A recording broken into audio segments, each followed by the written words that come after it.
Kamu pernah merasakan momen di mana duniamu runtuh bukan karena musuhmu, tapi karena orang yang kamu percaya paling dalam? Aku pernah. Dan malam itu, ketika aku berdiri di depan cermin kamar mandi yang udaranya masih berbau sabun mandi favoritku, aku tidak menangis. Aku sudah tidak punya air mata lagi. Yang tersisa hanya satu perasaan.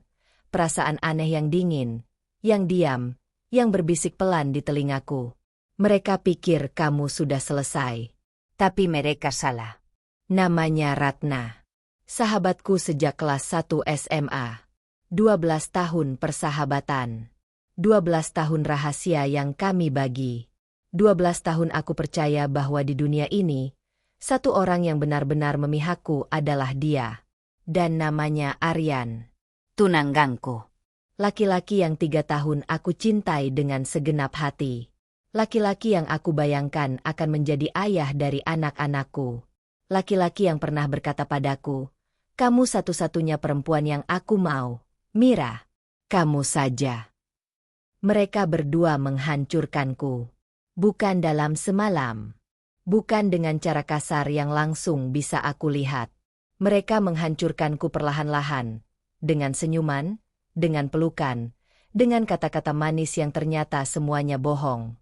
Dan ketika mereka sudah merasa menang, ketika mereka sudah tertawa di atas keruntuhanku, mereka tidak tahu satu hal. Aku menyimpan semuanya. Setiap pesan, setiap foto, setiap bukti. Dan waktunya hampir tiba. Namaku Mira Kusuma. Anak kedua dari 3 bersaudara. Lahir di keluarga sederhana di Surabaya, besar di antara tumpukan buku pelajaran dan cita-cita yang selalu lebih besar dari kemampuan finansial kami. Ayahku seorang guru SD. Ibuku menjahit baju orang untuk menambah penghasilan. Kami tidak kaya, tapi kami bahagia. Kami punya kehangatan yang tidak semua keluarga kaya bisa beli. Aku tidak pernah malu dengan kehidupan kami. Aku bersyukur. Ayah mengajariku bahwa harga diri tidak diukur dari tebal tipisnya dompet. Ibu mengajariku bahwa perempuan yang kuat adalah perempuan yang tidak menunggu untuk diselamatkan. Dan aku membawa pelajaran itu kemanapun aku pergi. Waktu SMA, aku bertemu Ratna di kelas 10. Dia anak kontraktor kaya. Rumahnya besar, mobilnya mewah, bajunya selalu keluaran terbaru. Tapi pertama kali aku melihatnya, dia duduk sendirian di pojok kantin, memeluk buku gambar, tampak seperti anak yang paling kesepian di sekolah itu. Aku duduk di sebelahnya. "Gambar apa?" tanyaku waktu itu. Dia mendongak. Matanya terkejut. Seperti tidak biasa ada yang menyapanya duluan. "Pohon," jawabnya singkat. "Bagus." Tapi dahannya agak asimetris di sebelah kanan. Dia menatapku sebentar. Lalu tertawa kecil. "Kamu jurusan seni?" Bukan. Aku cuma suka memperhatikan. Dan dari situlah semuanya dimulai. Persahabatan yang kukira akan bertahan seumur hidup. Persahabatan yang ternyata hanya bertahan selama aku tidak punya sesuatu yang dia inginkan. Kami beda sekali. Aku dan Ratna. Dia ekspresif, suka tampil, suka jadi pusat perhatian. Aku lebih pendiam, lebih suka mengamati dari pinggiran. Dia impulsif. Aku hati-hati. Tapi justru perbedaan itulah yang membuat kami cocok. Kami melengkapi. Atau aku pikir begitu. Selama SMA, aku selalu ada untuk Ratna. Ketika orang tuanya bercerai di kelas 11, aku yang menemaninya menangis sampai subuh. Ketika dia patah hati pertama kali, aku yang menyediakan pundak dan es krim 2 liter. Ketika nilainya jeblok dan ayahnya marah besar, aku yang membantunya belajar setiap malam. Dan Ratna selalu bilang hal yang sama. "Mira, kamu satu-satunya yang benar-benar ngerti aku." Aku percaya. Bodohnya aku percaya. Kuliah, kami memilih kota yang berbeda. Aku dapat beasiswa di Jakarta, jurusan hukum. Ratna masuk desain komunikasi visual di Bandung, tentu saja karena ayahnya yang membayar. Tapi jarak tidak memutus kami. Kami video call hampir setiap minggu. Kami saling cerita tentang kehidupan kampus, tentang teman-teman baru, tentang mimpi-mimpi kami. Dan di tahun kedua kuliah, aku menceritakan tentang Aryan. Aryan Prasetya. Mahasiswa teknik sipil dari Universitas Indonesia. Kami bertemu di acara seminar hukum dan infrastruktur. Salah satu dari agenda antar fakultas yang membosankan itu. Dia duduk di baris yang sama denganku. Dan pembicara seminar itu begitu membosankan sehingga kami berdua tanpa sadar mulai menulis komentar sarkas di notes masing-masing dan saling melirik sambil menahan tawa. Setelah acara selesai, dia menyapaku duluan. Komentar kamu di notes tadi. Bapak ini kayaknya lebih cocok jadi pengantar tidur. Aku hampir ketawa keras. Aku tersipu. Kamu baca. Kamu nulis dengan huruf gede. Maaf. Dia tersenyum. Senyum yang entah kenapa langsung terasa familiar. Aryan. Mira. Dan hari itu, tanpa aku rencanakan, sesuatu dimulai. Aryan bukan laki-laki sempurna. Dia pelupa, sering telat, kadang terlalu serius soal hal-hal kecil. Tapi dia jujur. Itu yang paling aku hargai. Di dunia yang penuh kepura-puraan, Aryan tidak pernah berpura-pura. Kalau dia tidak suka sesuatu, dia bilang. Kalau dia salah, dia minta maaf. Kalau dia takut, dia akui. Dan dia mencintaiku dengan cara yang sederhana tapi dalam. Dia tidak pernah membelikan aku bunga mahal atau membawaku ke restoran bintang 5. Tapi dia yang menghafalkan jadwal ujianku dan mengirimkan semangat tepat sebelum aku masuk ruang ujian. Dia yang mengingat bahwa aku tidak suka ketumbar dan selalu memilihkan menu untukku kalau kami makan bersama. Dia yang duduk bersamaku di rumah sakit selama 3 hari ketika ibuku sakit. Meski dia punya deadline tugas besar. Itu cinta. Cinta yang nyata. 3 tahun kami berpacaran. Lulus kuliah, kami sama-sama pindah ke Jakarta. Aku mulai bekerja di sebuah firma hukum kecil. Aryan bergabung dengan perusahaan konstruksi milik pamannya. Kami menyewa apartemen di kawasan yang sama meski unit berbeda. Karena kami menghormati nilai-nilai yang kami pegang. Dan di ulang tahun ketiga hubungan kami, Aryan melamarku. Bukan dengan cincin berlian besar. Bukan di restoran mewah. Dia melamarku di taman kecil dekat apartemen kami. Di bawah pohon yang bunga-bunganya selalu rontok setiap pagi. Tempat kami sering duduk dan bicara tentang masa depan. Dia berlutut. Matanya bergetar. Suaranya sedikit gemetar. Mira, aku tahu aku bukan yang terkaya, bukan yang tertampan, bukan yang paling sempurna. Tapi aku berjanji, kamu tidak akan pernah meragukan cintaku. Mau kamu jadi istriku? Aku menangis. Iya, kataku. Iya, Aryan. Cincin itu sederhana. Perak tipis dengan batu ke silver warna biru. Tapi di mataku, itu paling indah di dunia. Aku menelepon Ratna malam itu juga. Rat. Aku dilamar. Aryan ngelamar aku. Ratna berteriak kegirangan di ujung telepon. Serius. Astaga, Mir. Selamat. Kapan aku bisa ketemu dia? Aku harus lihat calon suami sahabatku. Kami tertawa bersama. Aku bahagia. Aku merasa hidupku sempurna. 1 bulan kemudian, Ratna pindah ke Jakarta. Dia mendapat pekerjaan di sebuah agensi desain besar di Kuningan. Dan tentu saja, dia langsung masuk ke dalam lingkaran kehidupanku dan Aryan.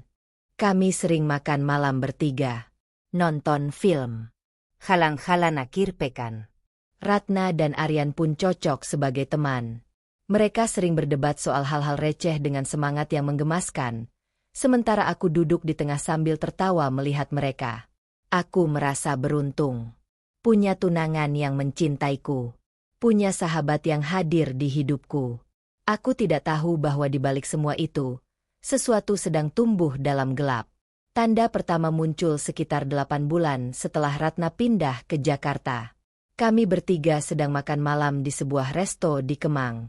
Ratna memesan pasta, aku memesan nasi goreng, Aryan memesan steak. Di tengah makan, Ponsel Aryan bergetar. Dia melirik layar sebentar, lalu membalik ponselnya dengan cepat. Aku tidak terlalu memperhatikan waktu itu. Orang sering begitu. Tapi kemudian, sepanjang malam itu, ada 2 kali lagi Aryan membalik ponselnya dengan cepat setiap kali ada notifikasi masuk. Dan setiap kali itu terjadi, ada sesuatu yang tidak bisa aku artikan di matanya. Sekilas. Samar. Aku menepis pikiran itu. Mungkin urusan kerja. Tapi malam itu, waktu kami sudah pulang dan aku berbaring di kasur, pikiran itu datang lagi. Pelan. Bisikan kecil yang tidak mau diam. Kenapa dia membalik ponselnya? Aku menutup mata. Aku tidak mau jadi pacar yang posesif. Aku tidak mau jadi perempuan yang curiga tanpa alasan. Tapi bisikan itu tidak pergi. Minggu-minggu berikutnya, aku mulai memperhatikan hal-hal kecil yang tadinya tidak aku sadari. Aryan mulai sering pulang lebih larut dari biasanya, dengan alasan lembur. Padahal sebelumnya, dia hampir tidak pernah lembur. Dia mulai lebih sering melihat ponselnya. Terkadang ketika dia mengetik pesan, ada senyum kecil di sudut bibirnya yang aku tidak pernah lihat sebelumnya saat dia membaca pesan kerja. Dan Ratna. Ratna mulai jarang menghubungiku duluan. Padahal sebelumnya dia yang paling sering kirim meme random jam 2 pagi. Dia yang paling sering tiba-tiba telepon hanya untuk cerita hal-hal tidak penting. Tapi sekarang, kalau aku yang tidak menghubungi duluan, kami bisa 2 atau 3 hari tanpa kontak sama sekali. Aku mencoba menganggap itu wajar. Orang sibuk. Kehidupan dewasa memang berbeda. Tapi kemudian, suatu malam di bulan keempat, aku menemukan sesuatu yang tidak bisa lagi aku abaikan. Waktu itu sudah hampir tengah malam. Aku baru selesai lembur mengerjakan berkas kasus. Dan aku kirim pesan ke Aryan memberitahu bahwa aku sudah selesai dan akan ke apartemennya untuk mengambil buku yang aku titipkan. Aryan tidak membalas. Tapi aku pikir dia mungkin sudah tidur. Aku naik lift ke lantai 12.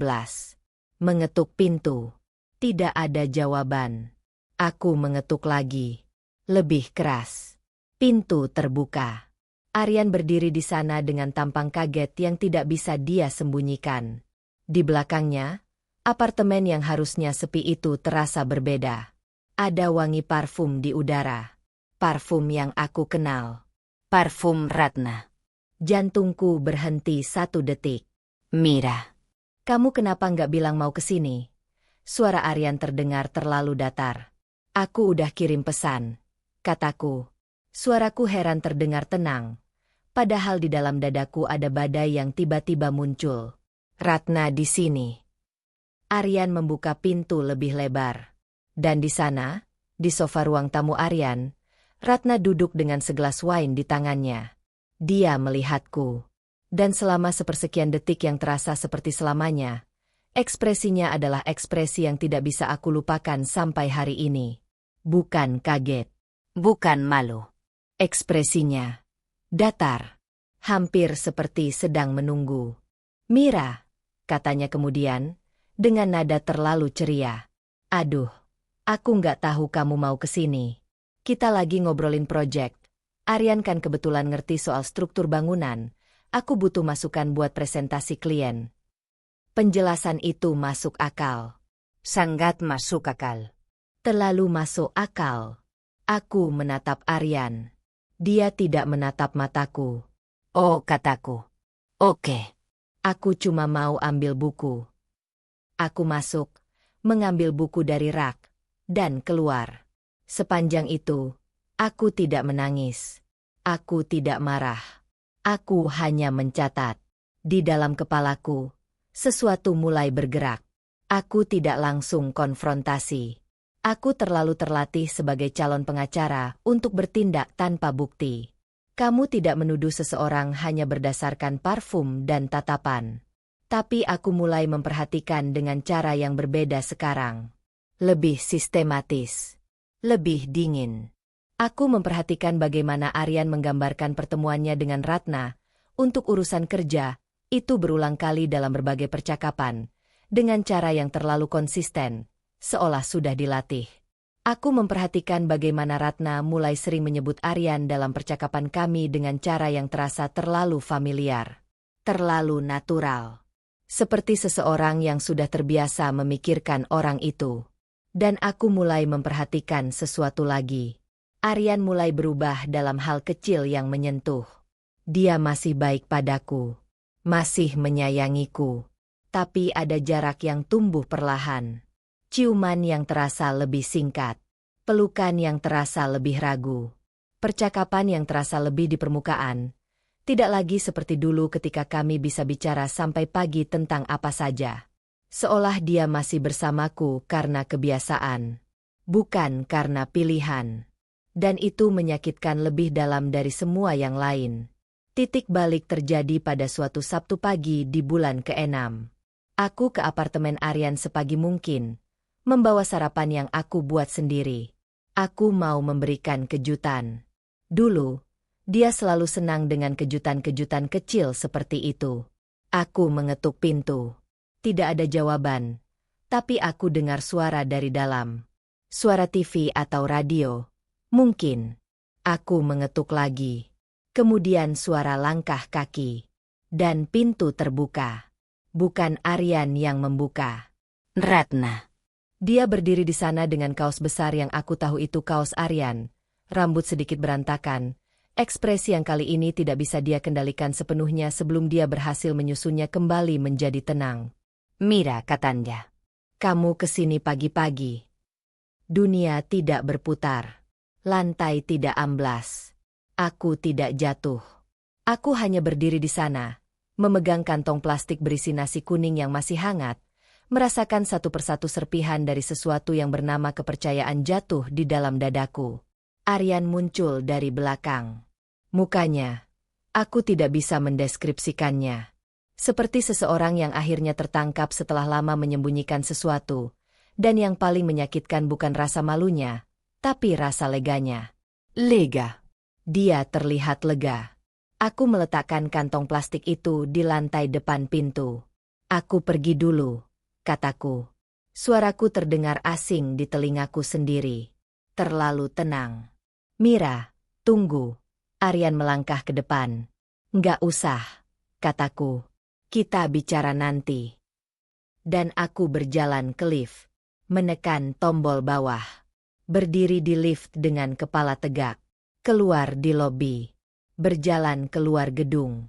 Dan baru ketika aku sudah di dalam mobilku, di parkiran yang sepi, barulah aku mengeluarkan suara. Bukan tangisan. Lebih seperti suara seseorang yang terluka parah dan baru saja menyadarinya. Aku duduk di sana selama 20 menit. Lalu aku mengambil ponselku dan mulai merekam. Bukan karena aku tahu waktu itu apa yang akan aku lakukan dengan rekaman itu. Tapi karena insting yang dalam di suatu tempat dalam diriku berbisik. Dokumentasikan. Jangan biarkan mereka menghapus buktinya. Pertemuan kami terjadi 2 hari kemudian. Aryan datang ke apartemenku malam itu dengan wajah yang sudah aku tebak sebelum dia bicara. Wajah seseorang yang akan minta maaf tapi juga sudah memutuskan. Mira, aku harus jujur sama kamu. Aku duduk di sofa. Tanganku terlipat di pangkuan. Aku menunggu. Aku dan Ratna. Ini sudah berlangsung beberapa bulan. Aku minta maaf. Aku tahu ini salah. Aku tidak bermaksud menyakiti kamu. Aku tidak langsung bicara. Aku membiarkan kata-katanya menggantung di udara. Berapa bulan? Tanyaku akhirnya. Dia ragu. 5 bulan. 5 bulan. Selama 5 bulan, orang yang aku percaya sebagai tunanganku dan orang yang aku percaya sebagai sahabatku, berbohong padaku setiap hari. Dan Ratna yang memulai. Dia menghindari mataku. Kita berdua. Jawab yang aku tanya. Aryan. Hening sebentar. Awalnya memang dari dia. Tapi aku yang tidak menolak. Jadi tanggung jawabnya sama. Setidaknya ada itu. Sedikit kejujuran. Kamu mau putus? Tanyaku. Meski aku sudah tahu jawabannya. Mira, aku minta maaf. Kamu layak dapat yang lebih baik dari ini. Kalimat klise yang digunakan orang ketika mereka ingin pergi tapi tidak mau merasa seperti penjahat. Aku berdiri. Pergi, kataku. Mira. Pergi, Aryan. Aku tidak mau bicara lagi malam ini. Dia pergi. Dan aku mengunci pintu. Dan malam itu, untuk pertama kalinya dalam berbulan-bulan, aku menangis sampai habis. Bukan tangisan dramatis. Tangisan orang yang kelelahan. Tangisan orang yang tahu bahwa sesuatu yang indah sudah benar-benar selesai. Tapi di antara tangisan itu, ada sesuatu lain yang tumbuh. Sesuatu yang jauh lebih dingin dan jauh lebih bertekad. Aku tidak menghubungi Ratna hari itu. Tidak hari berikutnya.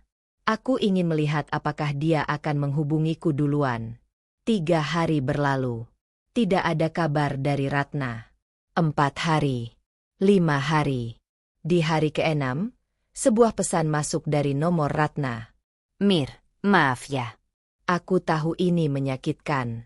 Tapi mungkin memang sudah jalannya. Kamu pasti bisa move on. Kamu perempuan kuat. Aku membaca pesan itu 3 kali. Kemudian aku screenshot. Menyimpannya. Kamu perempuan kuat. Kalimat itu dipakai untuk menutup 12 tahun persahabatan dan pengkhianatan yang tidak bisa diukur dengan kata-kata. Seperti semua yang pernah kami lalui bisa diselesaikan dengan satu kalimat penghiburan yang bahkan tidak tulus. Aku tidak membalas. Tapi dari hari itu, aku mulai mengumpulkan. Aku adalah mahasiswi hukum yang sudah menyelesaikan cum laude dan kini bekerja di firma hukum. Aku tahu cara mendokumentasikan.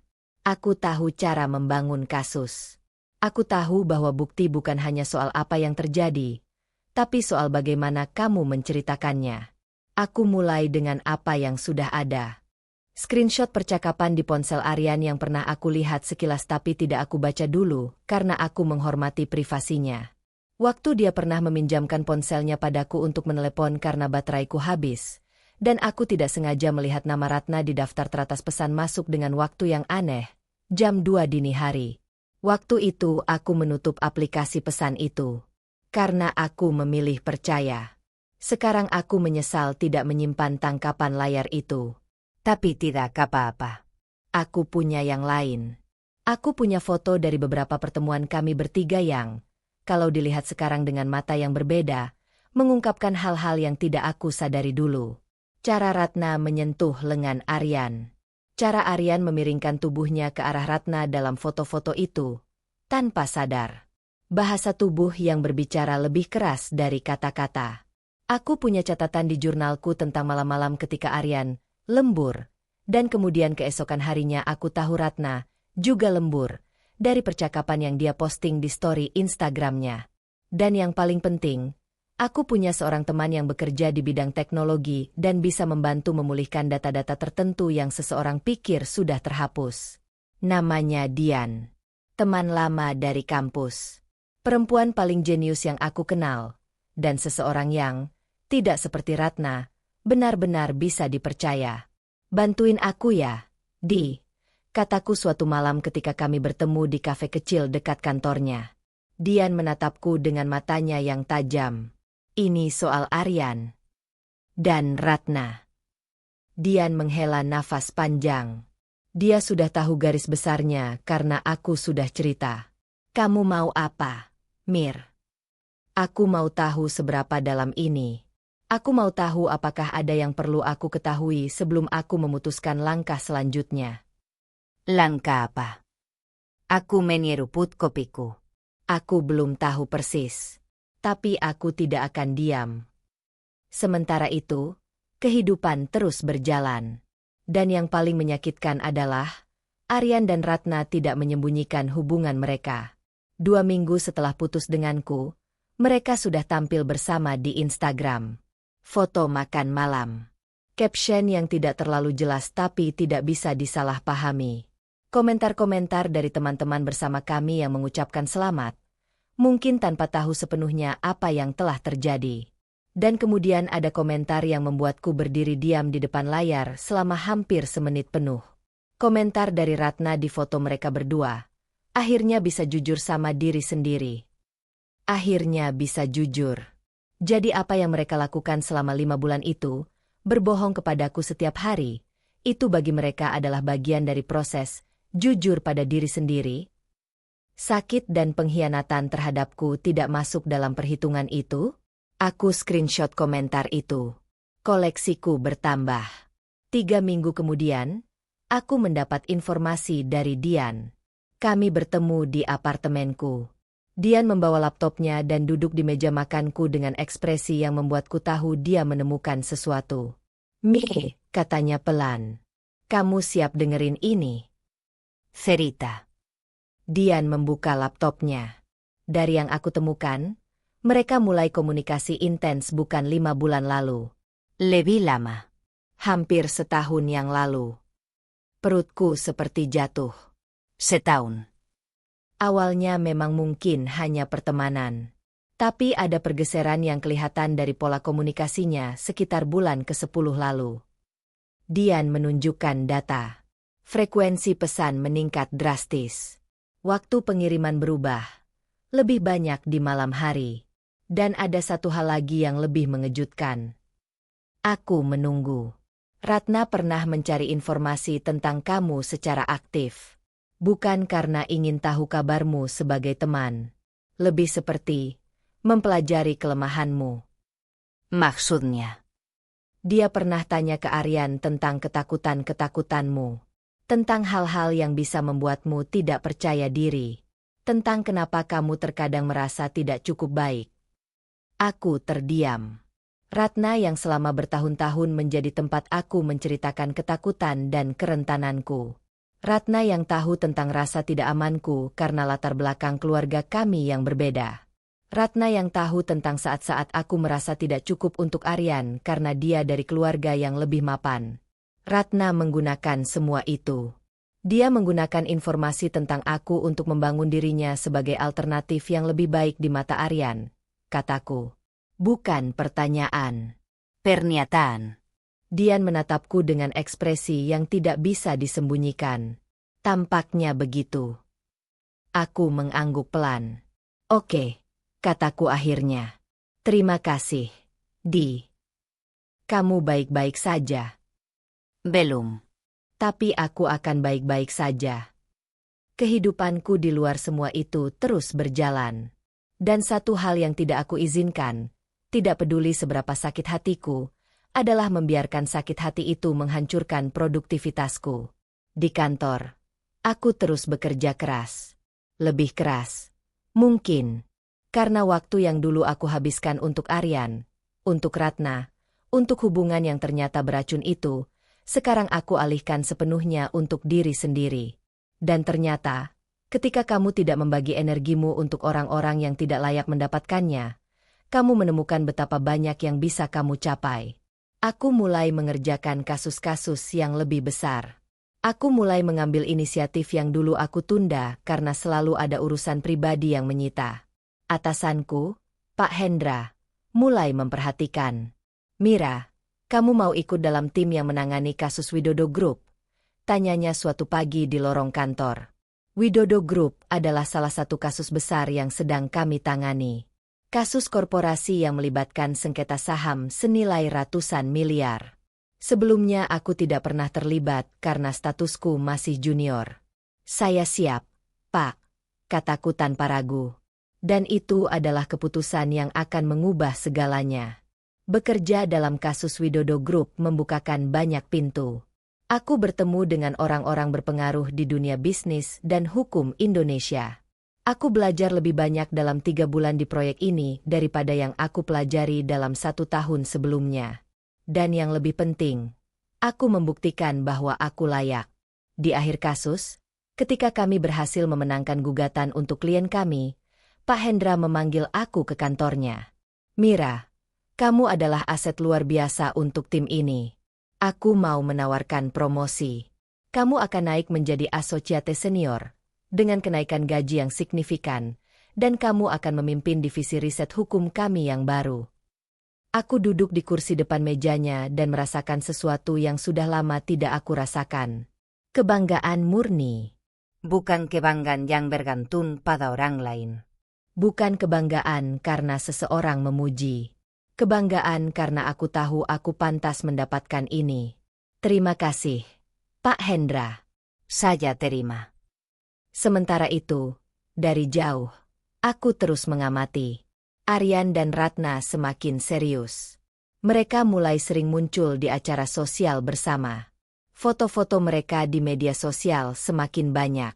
Dan dari beberapa teman bersama yang masih berhubungan denganku, aku mendengar bahwa mereka sudah mulai membicarakan rencana pernikahan.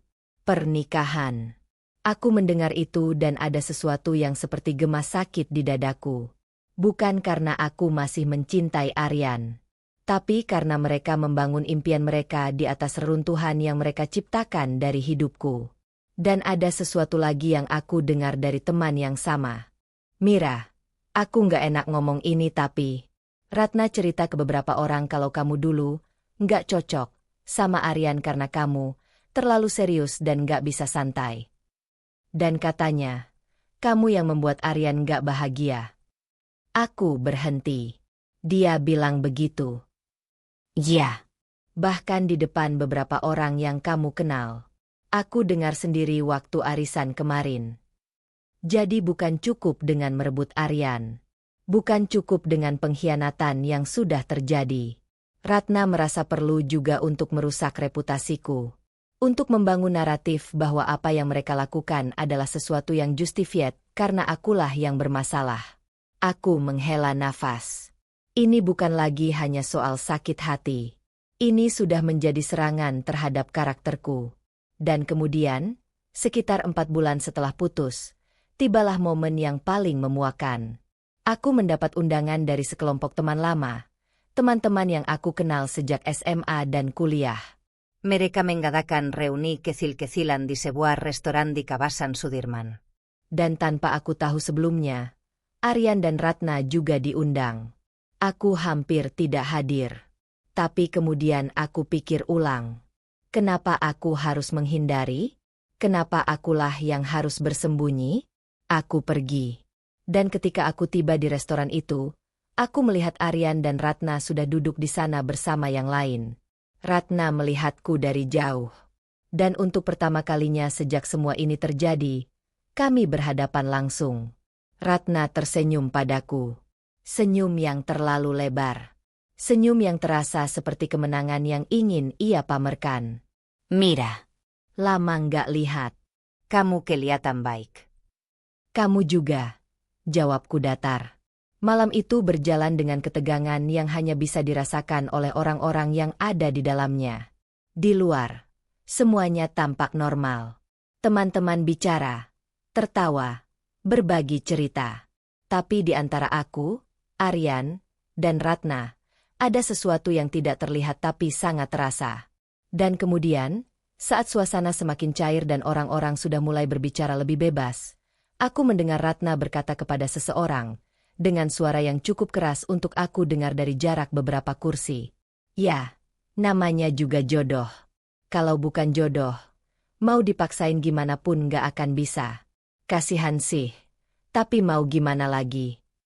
Dia berbicara tentang aku, tentang situasiku, dengan nada belas kasihan yang penuh superioritas. Orang-orang di sekitar meja itu terdiam sejenak. Lalu ada yang tertawa kecil yang canggung, ada yang mengalihkan topik. Tapi kerusakan sudah terjadi. Ratna sudah berhasil menempatkan diriku sebagai subjek kasihan di tengah meja itu. Dan Aryan, laki-laki yang pernah berjanji tidak akan membiarkan siapapun merendahkanku, hanya diam. Dia tidak membelaku. Dia bahkan tidak menatap mataku. Aku meletakkan garpu di piringku. Aku mengangkat wajahku dan menatap Ratna langsung. Dan aku tersenyum. Senyum yang tenang. Senyum yang tidak mengandung kemarahan. Senyum yang, aku berharap, terasa sedikit aneh untuknya. Iya, kataku. Kamu benar. RAT. Kalau bukan jodoh, memang gak bisa dipaksain. Lalu aku melanjutkan makan. Dan di bawah meja, jariku sudah siap di layar ponselku. Malam itu, setelah reuni itu selesai dan aku sudah kembali ke apartemenku, Aku duduk di depan laptopku. Aku membuka file yang sudah aku kumpulkan selama beberapa bulan terakhir. Screenshot percakapan, catatan tanggal dan waktu, foto-foto dengan metadata yang menunjukkan kapan dan di mana diambil. Rekaman percakapan yang aku buat ketika naluriku mulai mengangkat bendera merah, jauh sebelum semuanya terkonfirmasi. Informasi yang Dian temukan, pola komunikasi yang terdokumentasi. Dan satu hal lagi yang aku simpan dengan sangat hati-hati. Sebuah pesan dari Ratna sendiri. Pesan yang dia kirim kepadaku sekitar 2 tahun lalu, ketika aku pernah sekali meragukan hubunganku dengan Aryan dan curhat kepadanya. Dalam pesan itu, Ratna menuliskan dengan sangat jelas tentang cara-cara yang bisa menarik perhatian laki-laki yang sepertinya mulai bosan. Waktu itu aku pikir dia sedang membantuku. Waktu itu aku pikir dia memberikan saran persahabatan.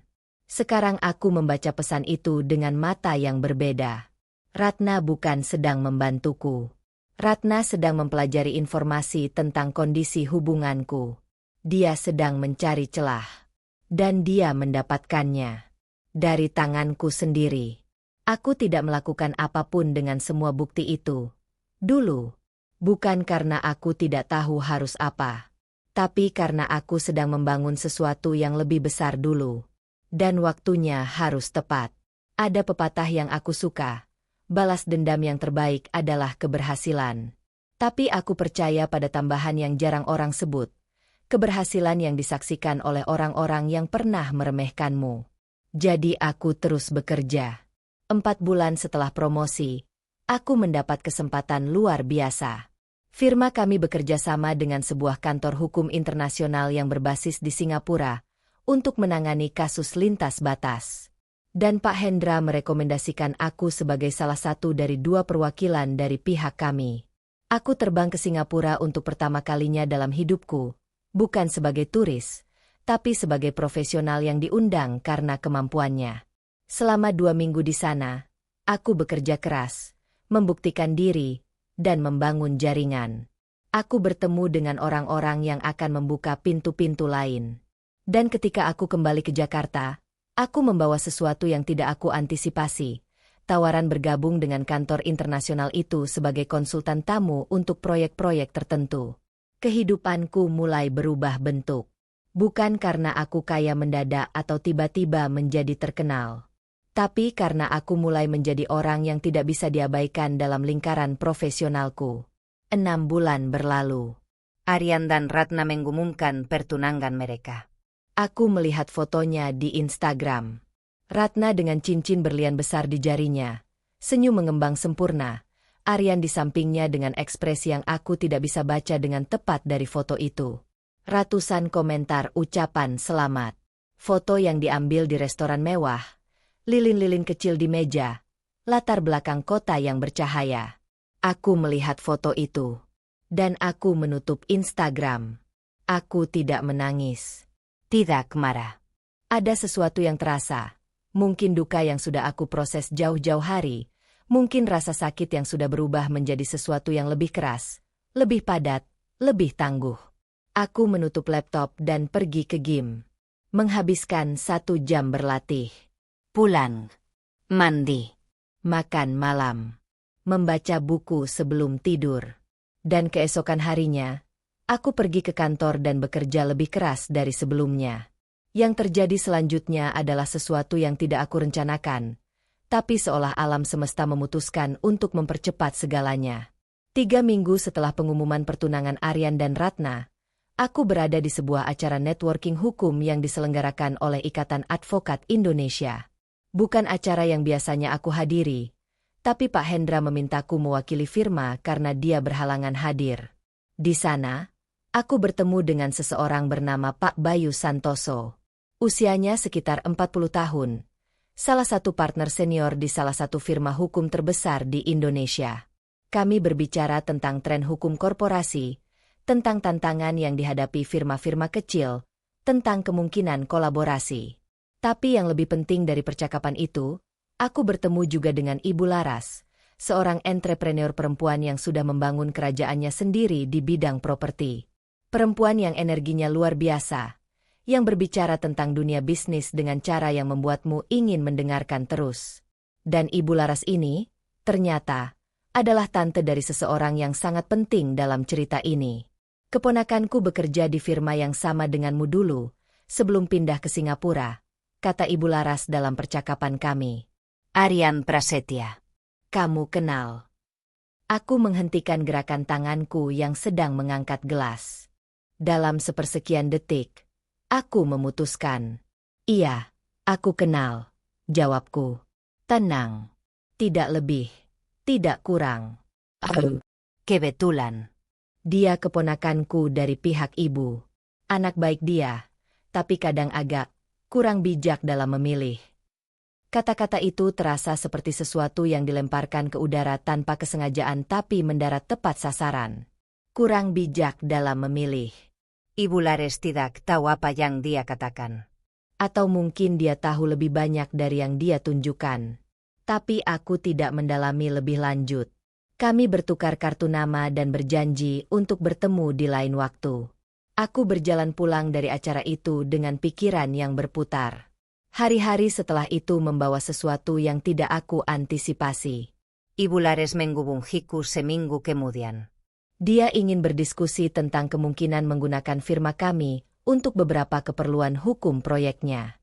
Dan dalam percakapan itu, dengan cara yang natural, nama Aryan muncul lagi. Omong-omong soal Aryan, kata Ibu Laras dengan nada yang lebih serius dari sebelumnya. Aku dengar dia mau menikah. Dengan temanmu, ya. Mantan sahabatku. Jawabku. Hening sebentar. Aku dengar ada cerita di balik itu, kata Ibu Laras perlahan. Ada, kataku. Kamu mau cerita? Aku menimbang-nimbang. Ibu Laras bukan orang sembarangan. Dia punya jaringan yang luas. Dan ada sesuatu di dalam nadanya yang mengisyaratkan bahwa dia sudah tahu lebih banyak dari yang dia minta dikonfirmasi. Aku tidak tahu seberapa banyak yang perlu diceritakan, kataku hati-hati. Tapi aku bisa bilang bahwa cara mereka menjalin hubungan itu tidak dimulai dengan cara yang jujur. Tidak dimulai dengan cara yang jujur. Ibu Laras mengulangi. Aku mengerti. Dan kemudian dia berkata sesuatu yang mengubah percakapan kami. Mira, aku mau bilang sesuatu. Bukan sebagai seseorang yang punya kepentingan, tapi sebagai perempuan yang sudah banyak melihat dunia ini. Suaranya serius.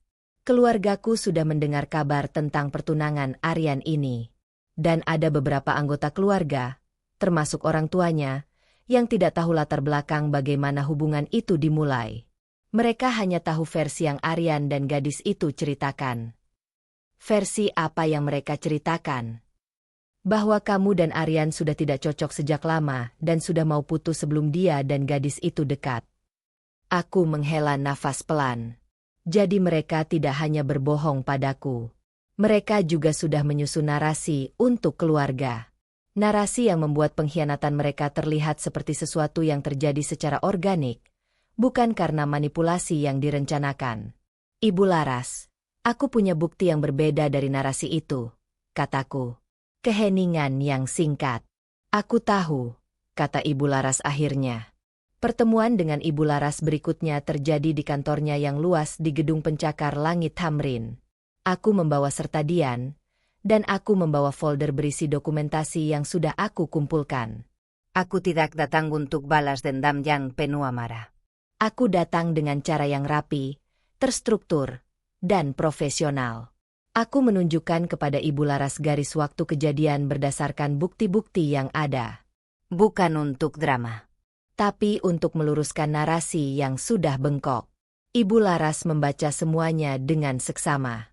Mukanya tidak berubah, tapi aku melihat ada sesuatu di matanya ketika dia membaca bagian tentang bagaimana Ratna secara sistematis menggunakan informasi yang aku bagikan kepadanya sebagai sahabat untuk melemahkan hubunganku dengan Aryan. Gadis ini, kata Ibu Laras akhirnya, dengan nada yang datar tapi tajam. Dia tidak hanya tidak jujur, dia aktif merusak. Ya. Dan Aryan tahu tentang semua ini? Tentang bagaimana dia mendekatinya. Sepertinya sebagian. Tapi aku tidak tahu seberapa banyak yang dia pilih untuk tidak tahu. Ibu Laras menutup folder itu. Keluargaku perlu tahu ini sebelum pertunangan ini menjadi sesuatu yang lebih resmi, katanya. Bukan karena aku ingin menghancurkan siapapun, tapi karena keluargaku berhak membuat keputusan berdasarkan informasi yang benar. Aku mengangguk. Dan Mira, kata Ibu Laras, menatapku langsung. Kamu anak yang kuat. Apa yang mereka lakukan padamu tidak adil. Tapi kamu tidak hancur karenanya. Itu kelihatan sekali. Aku tidak tahu kenapa kalimat itu justru yang membuat mataku sedikit panas. Setelah semua yang sudah aku lalui. Mungkin karena itu pertama kalinya seseorang melihat kekuatanku bukan sebagai instrumen untuk dimanfaatkan, tapi sebagai sesuatu yang layak untuk dihormati. Terima kasih, Bu Laras. Apa yang terjadi setelah pertemuan itu, aku tidak hadir secara langsung. Tapi ceritanya sampai padaku dari berbagai arah. Ibu Laras berbicara dengan Ibu Aryan, adik kandungnya. Dia tidak bicara dengan cara yang dramatis atau penuh emosi. Dia bicara dengan cara yang lebih mengkhawatirkan bagi semua pihak, dengan fakta dan pertanyaan yang tepat. Ibu Aryan, yang selama ini hanya mendengar versi yang sudah disusun rapi, tiba-tiba menghadapi gambar yang jauh lebih kompleks. Dan menjadi seseorang yang sangat tahu karakter anaknya. Dia tahu ada yang disembunyikan. Konfrontasi antara Ibu Aryan dan Aryan terjadi di rumah keluarga mereka. Dari cerita yang kemudian sampai padaku lewat jalur yang berbeda. Aryan tidak bisa mempertahankan narasinya ketika dihadapkan dengan pertanyaan yang spesifik dan bukti yang mendetail. Yang kemudian terjadi di antara Aryan dan Ratna. Aku tidak tahu persis. Yang aku tahu adalah, 2 minggu setelah pertemuan itu, tidak ada lagi foto bersama di Instagram Ratna. Dan 3 minggu setelah itu, foto profil Ratna berubah kembali menjadi foto tunggal. Pertunangan yang sedang direncanakan itu tidak jadi diumumkan secara resmi. Aku tidak merasa senang yang meledak-ledak ketika mendengar itu. Aku merasa tenang. Seperti ketika kamu akhirnya meletakkan sebuah beban yang sudah lama kamu bawa, dan kamu baru menyadari betapa lelahnya kamu selama ini. Bukan kemenangan yang berteriak-teriak. Lebih seperti keadilan yang berbisik. Tapi cerita ini belum selesai. Karena kejadian terbesar datang bukan dari keruntuhannya mereka. Kejadian terbesar datang dari naiknya aku. 2 bulan setelah semua itu, firma hukum kami mendapatkan salah satu kasus terbesar dalam sejarahnya. Kasus sengketa korporasi yang melibatkan beberapa perusahaan besar dan jumlah yang bikin kepala pusing. Dan Pak Hendra, yang sudah melihat perkembanganku selama setahun terakhir, memutuskan untuk menaruhku sebagai salah satu lead attorney dalam kasus ini. Mira, ini bukan posisi yang mudah. Tekanannya besar. Ekspektasinya tinggi. Tapi aku percaya kamu bisa. Saya siap, Pak. Dan aku siap. 3 bulan aku tenggelam dalam kasus itu. Aku bekerja dengan tim yang solid, dengan jam kerja yang panjang, dengan tantangan yang terus datang. Ada momen-momen ketika aku ingin menyerah. Ada hari-hari ketika kelelahan terasa merayap ke tulang-tulangku. Ada malam-malam ketika aku duduk di kantor sampai tengah malam, mengoreksi dokumen, menyiapkan argumen, memastikan tidak ada yang terlewat. Tapi aku tidak menyerah. Dan ketika kasus itu akhirnya selesai, dengan hasil yang melampaui ekspektasi klien kami, nama Mira Kusuma menjadi nama yang disebut dalam lingkaran hukum korporasi Jakarta. Sebulan setelah kasus besar itu selesai, firma kami mengadakan gala dinner untuk merayakan pencapaian tahun ini. Acara formal di Hotel Bintang 5 di Sudirman. Semua orang berpakaian mewah. Klien-klien besar hadir. Mitra-mitra bisnis hadir. Rekan-rekan dari firma lain hadir. Aku hadir dengan gaun hitam sederhana yang aku beli dari penghasilan hasil kerja kerasku sendiri. Dan di antara undangan malam itu, aku melihat 2 wajah yang tidak aku antisipasi. Aryan dan Ratna. Aryan hadir karena perusahaan konstruksi pamannya adalah salah satu klien yang berafiliasi dengan firma kami. Ratna hadir karena agensi desainnya rupanya terlibat dalam beberapa proyek yang bersinggungan dengan klien kami. Kami bertemu di ruangan yang sama. Untuk pertama kalinya setelah semua yang terjadi. Dan untuk pertama kalinya, posisi kami berbeda. Sekarang, akulah yang berdiri di tengah ruangan itu sebagai salah satu orang yang malam ini diperkenalkan sebagai lead attorney dalam kasus besar. Akulah yang digandeng oleh Pak Hendra saat memperkenalkan aku kepada tamu-tamu penting. Akulah yang mengenakan badge bertuliskan nama dan jabatanku dengan bangga. Aryan melihatku dari jarak beberapa meter. Matanya mengandung sesuatu yang susah kuartikan. Kekagetan. Mungkin. Atau mungkin sesuatu yang lebih dari itu. Ratna melihatku juga. Dan kali ini, senyum yang mengembang di wajahnya bukan lagi senyum superioritas. Itu senyum seseorang yang tiba-tiba sadar bahwa dia mungkin telah salah menilai situasi. Aku menyapa mereka berdua dengan senyum yang sopan dan tulus. Ratna, Aryan. Apa kabar? Baik, kata Ratna. Suaranya tidak lagi mengandung nada kemenangan itu. Bagus. Selamat menikmati malamnya. Dan aku berlalu. Karena ada orang-orang penting yang ingin berkenalan denganku. Dan malam ini bukan malam untuk membuang waktu pada masa lalu. Malam itu berlalu dengan indah. Aku berbicara dengan Pak Bayu Santoso dari firma besar itu, yang ternyata mengingat pertemuan kami dari acara networking beberapa bulan lalu. Aku berbicara dengan beberapa direktur korporasi yang menyatakan minat untuk bekerja sama. Aku berbicara dengan Ibu Laras yang juga hadir dan memberikan senyum kecil yang penuh arti ketika melihatku di tengah ruangan. Dan di satu titik, ketika aku sedang berdiri di tepi ruangan dengan segelas jus jeruk di tangan, mengirim mata ke seluruh ruangan dengan tenang, Aryan menghampiriku. Tidak ada Ratna bersamanya. Dia berdiri di sampingku, menatap ke depan, bukan ke arahku. Mira, Katanya Pelan. Aryan. Keheningan yang bukan canggung, tapi penuh. Kamu terlihat berbeda, katanya akhirnya. Berbeda bagaimana? Lebih kuat. Lebih tenang. Aku tidak berubah, Aryan. Aku hanya jadi lebih diriku sendiri. Dia mengangguk pelan. Dan kemudian, dengan suara yang lebih pelan lagi. Aku minta maaf. Mira. Sungguh. Apa yang aku lakukan padamu, itu salah. Aku seharusnya lebih baik dari itu. Aku menatapnya sebentar. Dan yang aku rasakan bukan kemarahan. Bukan kepuasan kemenangan. Hanya sesuatu yang terasa seperti pintu yang akhirnya tertutup dengan tenang. Aku tahu kamu menyesal, Aryan. Dan aku tidak membenci kamu. Aku menarik nafas. Tapi maaf saja tidak mengembalikan apa yang hilang. Kamu memilih jalanmu. Aku sudah memilih jalanku. Dan jalanku ternyata jauh lebih baik dari yang aku bayangkan. Dia tidak berkata apa-apa lagi. Aku meletakkan gelas hus di meja terdekat. Selamat malam, Aryan. Semoga kamu baik-baik saja. Dan aku berjalan pergi. 2 minggu setelah gala dinner itu, aku mendapat kabar dari sumber yang berbeda tentang Ratna dan Aryan. Pertunangan mereka memang benar-benar tidak dilanjutkan. Aryan dan Ratna sudah tidak lagi bersama. Alasan persisnya aku tidak tahu dan tidak perlu tahu. Yang aku tahu adalah, keluarga Aryan, terutama ibunya setelah mendengar cerita dari Ibu Laras, tidak pernah benar-benar bisa menerima Ratna dengan hangat. Dan tekanan keluarga dalam jangka waktu yang cukup lama. Ditambah dengan ketegangan-ketegangan yang aku tidak tahu detailnya, akhirnya mengikis apa yang mereka kira sudah mereka bangun. Karma bekerja dengan caranya sendiri. Pelan, tapi pasti.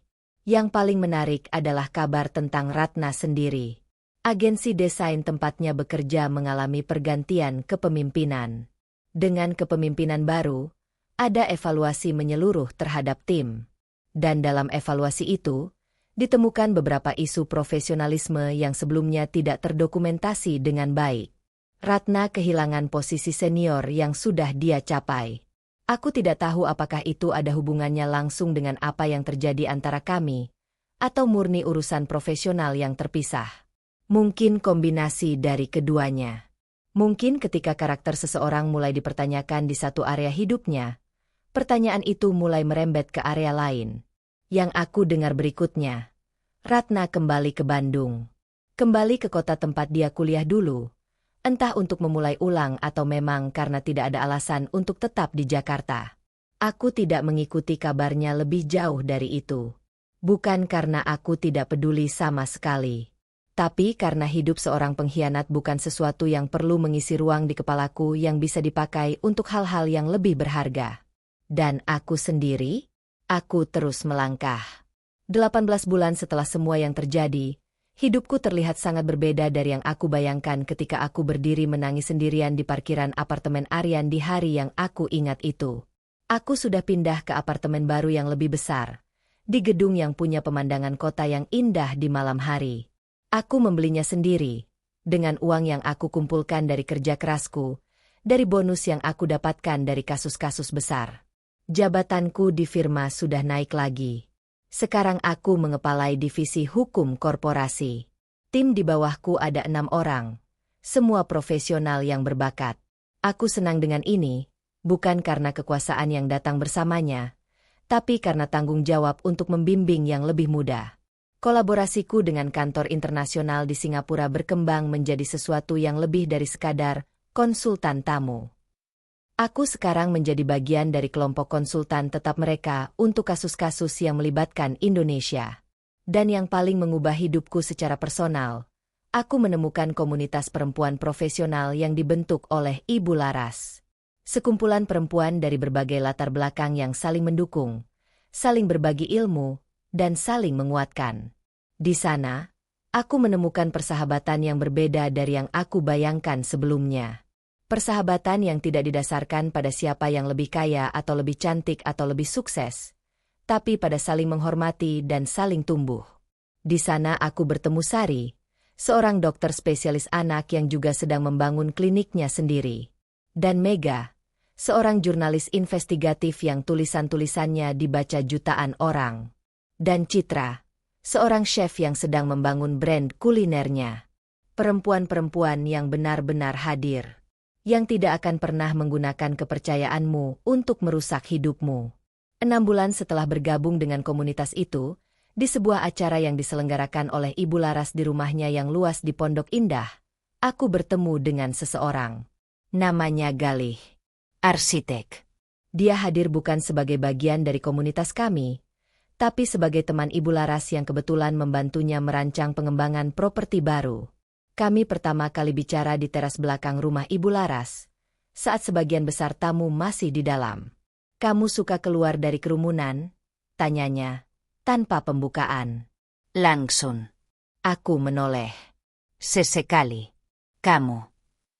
Aku lebih suka mengamati dari pinggir dulu sebelum masuk ke tengah. Aku mengangguk. Memahami itu. Arsitek kebiasaan mengamati ruang sebelum masuk ke dalamnya. Dia tersenyum. Senyum yang tidak berlebihan. Atau mungkin aku cuma introvert yang tidak mau mengakui. Aku tertawa. Dan itu adalah tawa pertama yang terasa benar-benar bebas yang aku ingat dalam waktu yang lama. Aku tidak akan bercerita tentang Galih secara panjang lebar, karena cerita itu masih berjalan dan belum saatnya untuk diceritakan seluruhnya. Yang akan aku katakan adalah ini.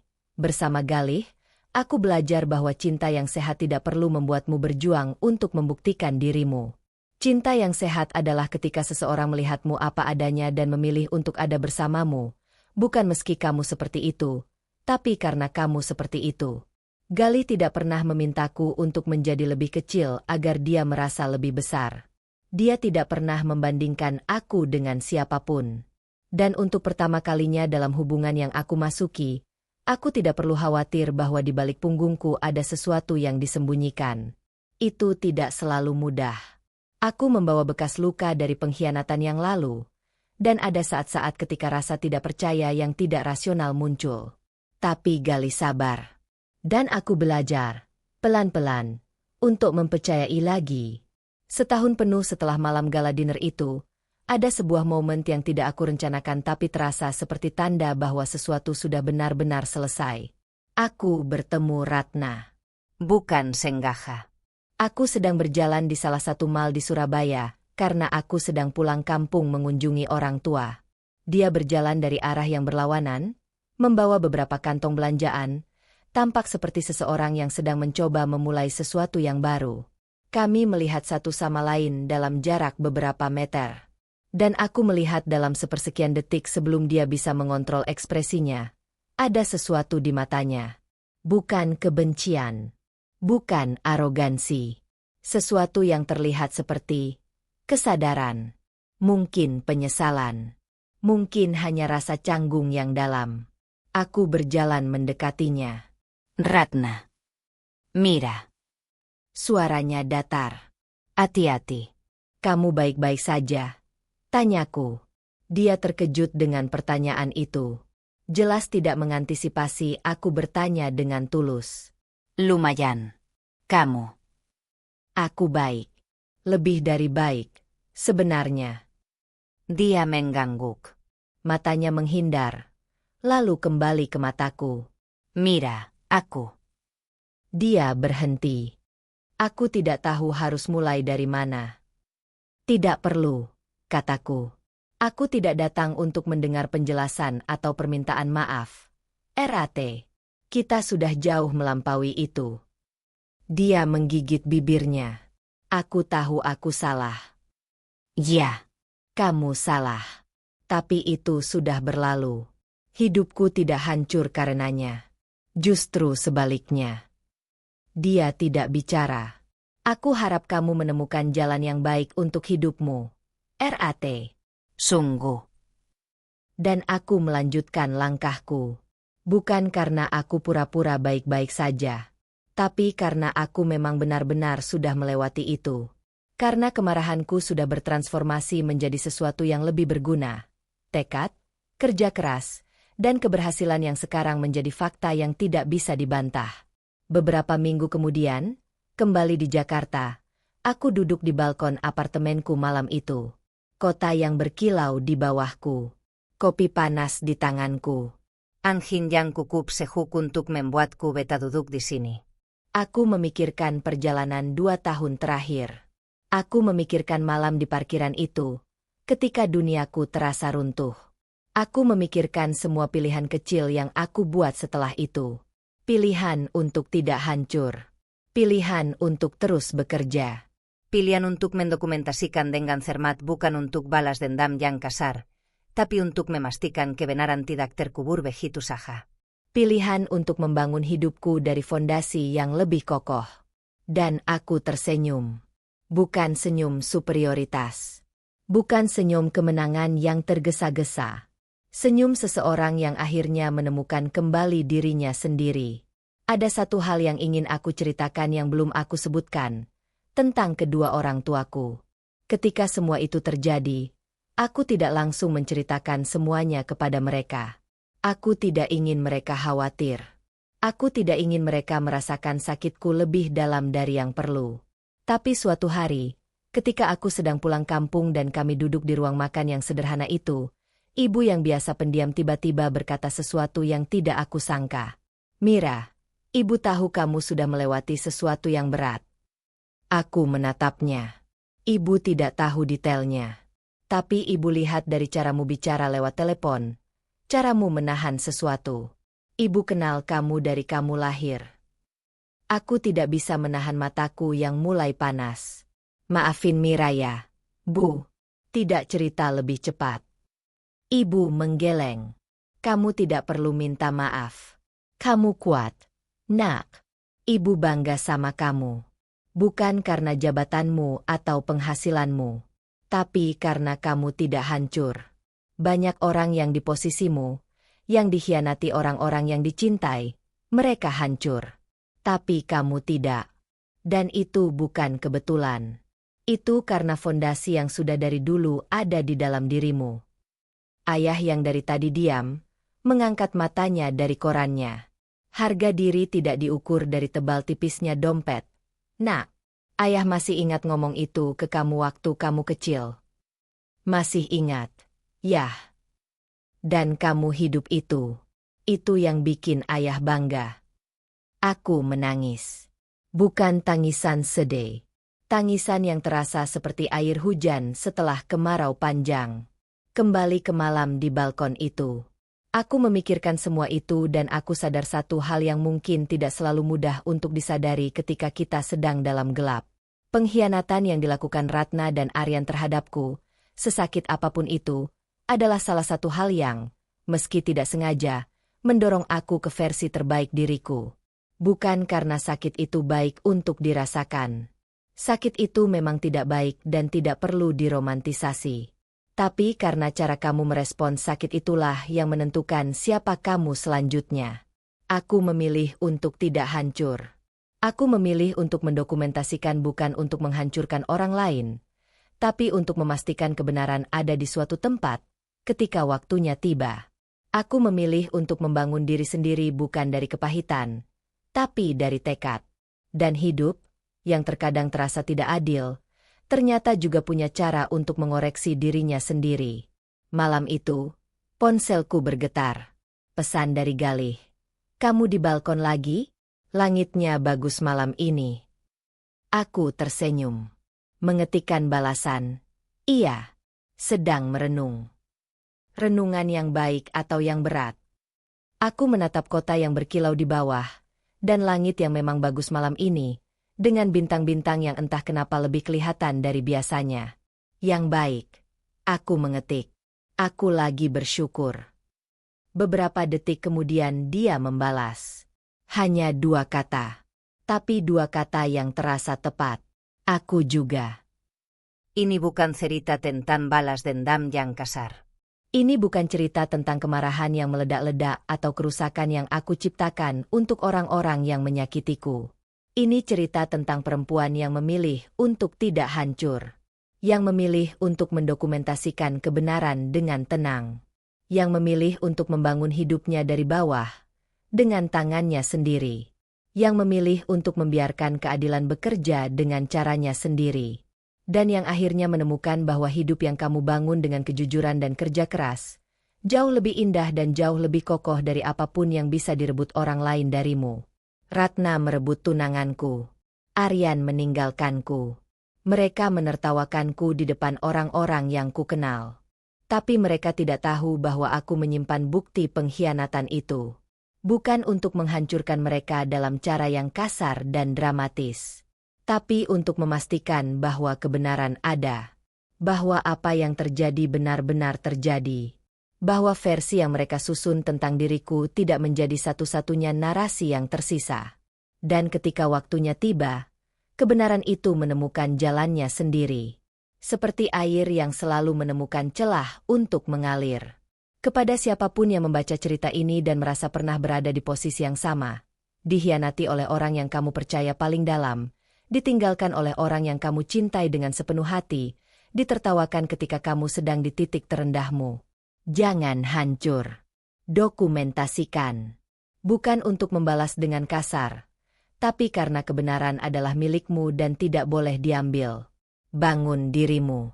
Bukan untuk membuktikan kepada mereka, tapi untuk membuktikan kepada dirimu sendiri bahwa kamu mampu. Dan percayalah bahwa hidup, meski tidak selalu adil di waktu yang kamu inginkan, pada akhirnya punya cara untuk menyeimbangkan dirinya. Karena karma tidak selalu datang seperti badai yang merusak. Terkadang karma datang seperti ketenangan yang tiba-tiba kamu rasakan ketika kamu menyadari bahwa kamu sudah bebas. Bebas dari orang-orang yang tidak pernah benar-benar layak mendapatkanmu. Dan itulah keadilan yang paling dalam.